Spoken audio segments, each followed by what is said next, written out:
Okay, boys and girls, let's find out if Rowdy the puppy makes it or not.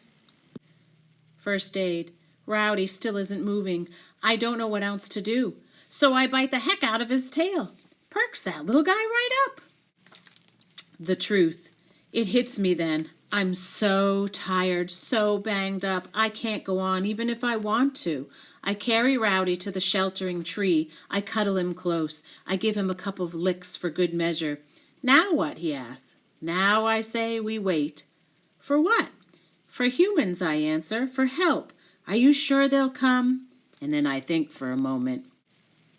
I remember all the people I've seen today, the police, the rescue workers, the park employees, the staff at the shelter, the folks at the donut shop opening their door to a strange collection of animals.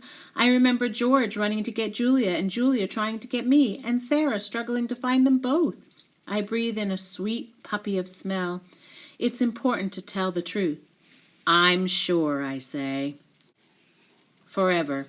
The eye of the hurricane passes and the storm rages on. It feels like a year, like 9 years even. It feels like forever. Rescue.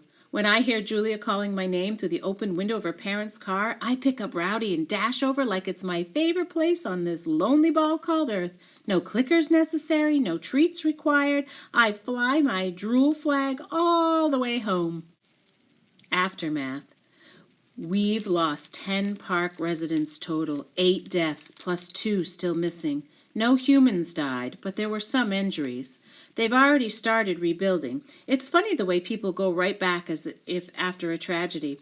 Everyone comes together. Lots of talk about community and kumbaya, blah, blah, blah. They're a resilient species, I'll give them that. It's been 3 weeks and we still don't have Kimu back. Sudzu either.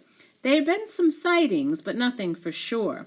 I worry that can't last long. Wolves aren't native to this part of the world. I like to think they're together, though, at least. Everyone else is back with the makeshift domains. Nobody's complaining, though. In spite of all the construction, Julia's been taking me to see Ivan and Ruby whenever she can. Today, Ivan leans on the temporary fence separating him from the elephants, and Maya made a medal for him of valor out of watermelons and cucumbers, and he's eaten most of it. It's pretty great almost everyone we saved from the shelter ended up with a home, says Ivan. Even that annoying bunny. Almost everyone, I reminded him. I'm so sorry about Boss, he says again, in his gentle way. From what we can tell, Boss never went into the donut shop. She slipped away, and no one knows what happened to her. I try not to feel hurt, but I had the silliest fantasy about me and her and Rowdy all hanging out together like a family. And I so wanted her to know what it was like to have a warm bed and a full bowl and a great ear scratch whenever you needed it. I wanted her to know that she deserved that as much as any dog. I guess she'd lived long life to know her on her own terms. Or maybe she was afraid to get her hopes up, to trust. I understand. I've been there. I've done that. But sometimes humans don't let you down. Sometimes they even come to your rescue. A riddle. Uncle Bob, Ruby calls, galloping over. She seems more confident these days, a little more grown up. Stella would be proud. I know I am. Want to hear my new riddle? Absolutely I do. Ruby flaps her ears. She does that when she gets excited. What has an eye but cannot see? Oh, I'm perplexed, Ruby, pondering and puzzled. A hurricane, she exclaimed. Ah, good one, Ruby. First rate. I look at Ivan and we smile at each other. We don't need to say a thing. It's enough to listen to the palm trees rustle and watch the sawgrass sway. Working on it.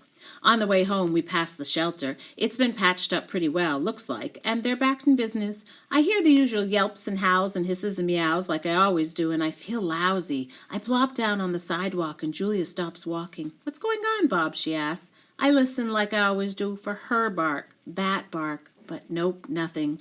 I wish Rowdy were here to distract me, but he's still learning how to walk on a tug-of-war leash.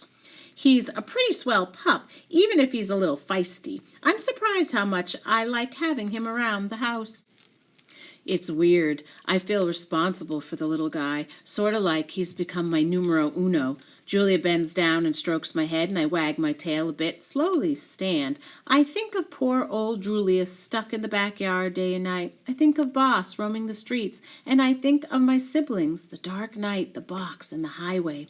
I'm trying hard to find the forgiveness that seems to come so naturally to other dogs. Maybe that's what Boss was getting at. Maybe it's easy to forgive others once you've learned how to forgive yourself. I'm working on it. It's like a bone. Sometimes you have to chew for a long time before you make any progress. All right, boys and girls. Bob rescued Rowdy, but Boss is still missing. She ran away and living her best life being free, I guess. Do you think that Bob will ever find his sister again? What do you think? Ciao, ciao for now.